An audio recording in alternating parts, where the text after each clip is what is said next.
why are you working for someone? And he said that, am I a fool? I am a Marwadi. When I can do everything with someone else's money, why should I use my own money? This is the advantage of acting as an intrapreneur or entrepreneurial manager. And he said that I have access to everything. You go see the vehicle that I have come in and the kind of every other facility given to me by my company. So why should I do that? I have every freedom. I have made this company as a multinational company. I have got handsome salary. Some other benefits are there which are very lucrative. So there are advantages of acting as intrapreneur.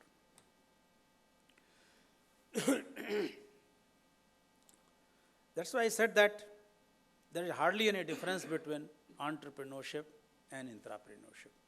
It's only the context that differs. Context means whether we are having everything created, mobilized by us, or we already have access to an organization where resources are there.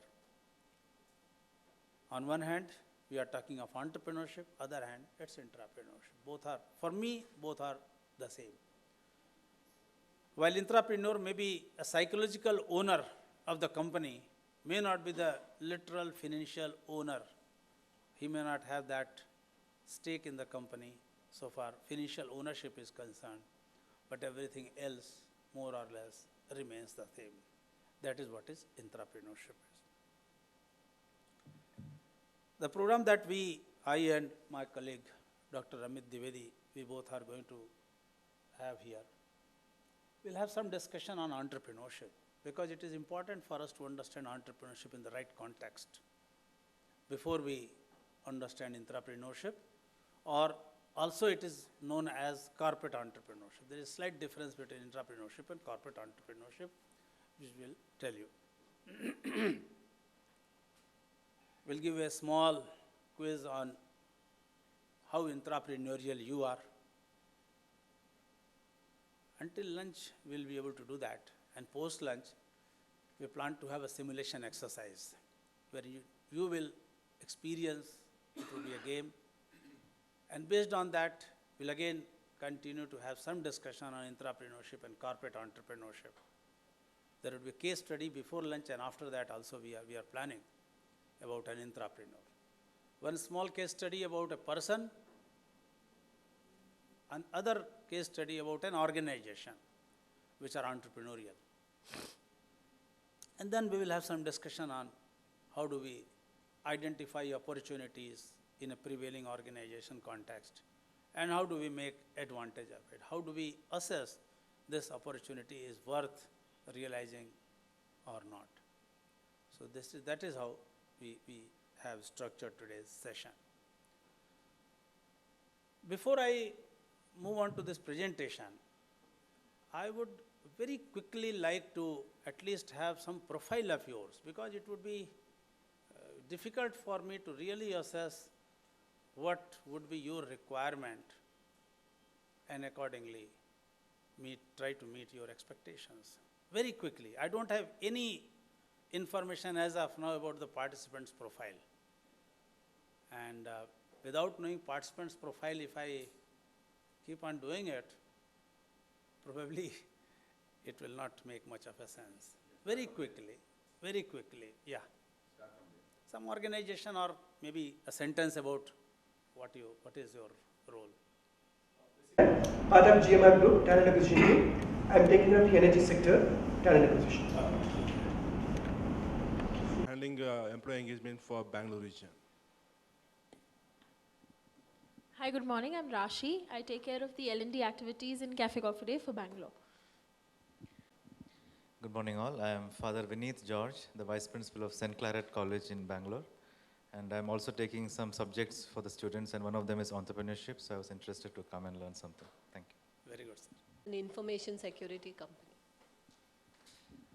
Hi, I'm Anju, and I run a company called Light of Leadership, which is into leadership development. Yeah, good morning everybody. Myself, I'm Shivashankar. I head HR for Sumudra Infocon Private Limited. I want to know how effectively we can develop the culture of entrepreneurship. Thank you. I'm a dentist, myself Deepa Rahul Nair. I'm doing my executive MBA from NMIMS, and I want to join a hospital into the management line. So really want to know how an entrepreneur work inside a hospital environment, how we can innovate inside a hospital. So I've completed my DHM from an IHFW, so looking forward into a management line in hospital. Thank you. Good morning, everyone. I'm Smita, and I lead the HR in one of the service lines in Wipro. The reason why I'm here is that I want to understand as an HR business partner how I can facilitate entrepreneurs in my organization. Very good. Hi all, my name is Shobha Rao. I head employee engagement for Cafe Coffee Day. My interest here is entrepreneurship is all about building ownership, right? And that's my area of interest, and I really want to know how we can inculcate ownership among employees. Hi everyone, I'm Yogini. I work with Cafe Coffee Day, again in corporate employee engagement. Hi, good morning everyone. I am Shankar Thayumanavan. I run a leadership coaching and consulting firm called the Ash Hubs Leadership Institute, also part of NHRD. Thank you. I am from GMR Group. I lead HR function of Security, Homeland Security Solution. Also, I lead the Center of Excellence, Industrial Relations and Statutory Compliances at GMR Group level. Welcome, sir. Lots of things are happening. Startups, entrepreneurship, so many organizations, so many ministries. We ourselves, we are all confused that how much is happening. A new ministry has been opened, Skill Development and Entrepreneurship, DIPP, Department of Industrial Promotion Policy. They are also involved. Startup India Action Plan. Micro, small and medium enterprises also keeps on organizing a lot of activities. DST, Department of Science and Technology, they have number of programs for SNT graduates on entrepreneurship. The various state governments are organizing. Startup events are happening. Almost every day, newspapers are carrying out a lot of success stories of startup entrepreneurs. So lots of good things are happening. Number of incubations have happened. Until 2 or 3 years ago, hardly 40-50 incubation centers were there, mostly set up by DST. Today, about 350 plus incubations are there, incubation centers. So things are commendable.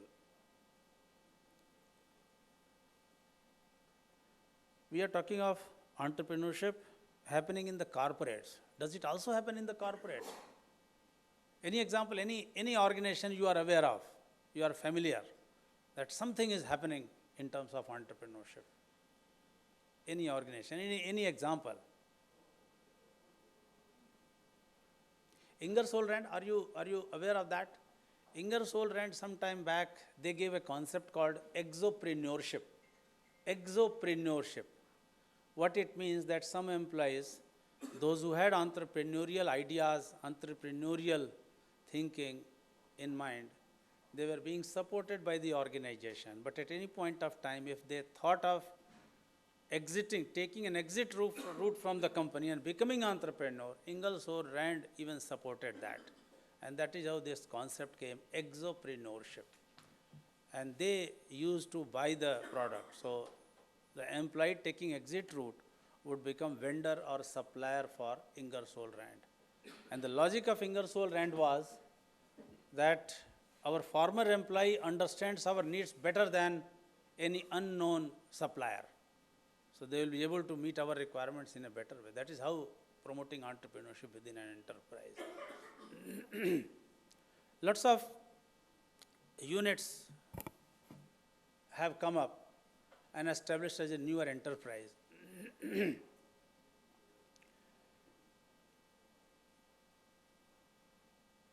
Marg Infrastructure, which is based at Chennai, I have done some work with them. They have a division called Studio 7.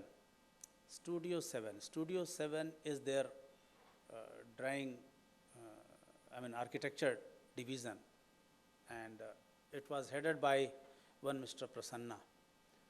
So this division was working for Marg infrastructure, which is on old Mahabalipuram road. If you look at old Mahabalipuram road, most of the big projects are developed by Marg. They are also into Bijapur airport and Karaikal seaport. They are developing. It's an infrastructure company. And Mr. Prasanna noticed that even after working for my parent company, I still have a lot of time unutilized.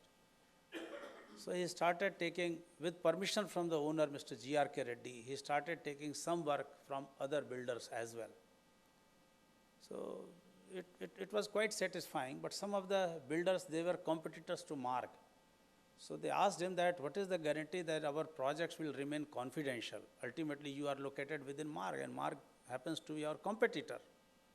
It was a very genuine query. So he sought the permission from Mr. G.R.K. Reddy to locate himself at a premise away from Marg office. And that is how an independent subsidiary of Marg as Studio 7 was developed. And he continues to support, continues to work for Marg, and also extending similar support to a lot of other builders. And this has become a fully viable, self-sustainable, growth-oriented enterprise. So one unit coming from an existing parent unit, this is an entrepreneurial venture. HCL, you might be knowing, promoted by Shiv Nadar. HCL almost growing 10 times every 6 or 7 years. That's the history that they have. And they had some computer programs for in-house training. And it was later on, it was established as an independent entity. And that is what today is known as, any idea what it is known as? The computer training division that they had, which was set up as an independent subsidiary, 100% owned by HCL. It is today known as NIIT. NIIT came out of HCL. It's Shiv Nadar's enterprise. So, because of entrepreneurial thinking of an individual or a group of individuals or the owner, if there is a thinking of a newer opportunity, and that newer opportunity is realized in terms of an independent unit or expansion, diversification of existing business, this is called entrepreneurial venture. And how this emerges?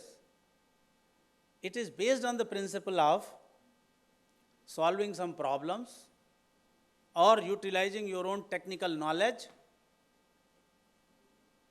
but ultimately keeping in view the minds of the customers' interest. That what kind of interest customers have and how can a newer thinking, newer unit, newer service, newer department, newer division, newer way of process can help them. That is how it has led to creation of several. I'll give you many examples, in fact. These two examples came to my mind immediately, I shared. This is what entrepreneurship is. And it is based on a careful assessment of the opportunities happening outside, that is called environmental scanning, and then within enterprise as well. What kind of resources do we have? How can we utilize our resources optimally? How can we execute project? And how can we, the idea that I have, how can I get it assimilated, adopted in the core business? Art Fry. Anybody has heard the name of Art Fry? Art Fry. A-R-T-F-R-Y-A. Art Fry was working for a company, and he had a basic degree in chemistry, but he was not in the product development division. He was in the sales and marketing division. And every Sunday he used to go to church carrying his Bible to recite few pages. And whatever he was able to do, he would recite and then keep a bookmark and open it only in the next week. Sometime the bookmark would fall and he would forget until which page I had read the last week. So some idea came to his mind that can there be a bookmark which sticks to the page and doesn't spoil it? And he discussed it with the experts of his division. And they all ridiculed him that it is not possible. If we develop any adhesive, it will spoil the page. Or if it doesn't spoil the page, it may not be sturdy enough to stick to the page. So theoretically it is contradictory, it's not possible. But his search for developing such a product continued. And one day he came across a rejected batch of adhesives by the company. And he went there, applied it on a piece of paper, and once it dried up, he put it on his book, peeled it out after some time. It came out very easily, without leaving any impression. And he had discovered his product, 3M. He went to his boss, told him, but boss wasn't sharp enough to really understand that there is a business potential. He said, fine, that's what you are looking for, go and use it, no problem. You have sufficient in quantity. He said, sir, that's fine, I'll use it, but I also plan to give it to my colleagues. He said, okay. So 1 year he started giving it to his colleagues. And in the meantime, also trying to convince the seniors about developing this as a product. So while they all assured, but no action was taken. So what he did after 1 year, he stopped the supply. And they started looking for the product. Where is the product? And that is how they realized how important this product was, and the 3M post-it notes was developed. And it was developed by a guy who was not involved in the product development division, but simply he was concerned about the customer's requirement, the needs, and he was able to strike it at the right time. And this has become one of the core products of the 3M company. This is one such example, how people have developed. Mr. Dangai's example himself, the company he joined was into a small domestic water tank, virtually utilizing the same infrastructure, machinery, and utilizing it, he diversified into industrial water tanks, kitchen cabinet, office furnitures, prefab structure. Later on, of course, capacity was increased, and today the same division, same company is known as Syntax. It is based on the principles of opportunity identification, solving some customer's problem, and adding value to it. This is another example. So this is what entrepreneurial thinking. Let's quickly have discussion on what entrepreneurship is. Probably it would be much easier for us to understand the context of entrepreneurship in an existing organization.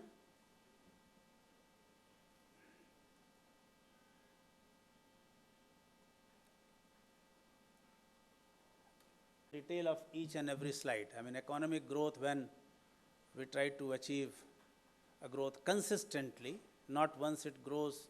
It is the same for a country or an organization or even an individual looking after a division or the department. Opportunities, converting ideas into viable business proposition, and providing new products and services to the society by bringing together and combining various factors of production. If this is a purposeful activity, the keywords are, it's a purposeful activity. Okay, it has got some purpose. And when it is by an individual, which form of organizational ownership it is? Proprietorship. Now, as per New Companies Act, it could be one-person company as well, OPC, one-person company. But if it is by a group of associated individuals, partnership or joint stock company. No mobile, please, ma'am.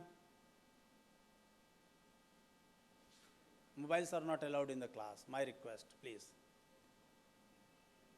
Undertaken to initiate, maintain, or aggrandize profit by production or distribution of economic goods or services. So, profit is not a taboo word in entrepreneurship. We are all working for profit. You can ask that, what about social enterprise? Social enterprise is not for profit.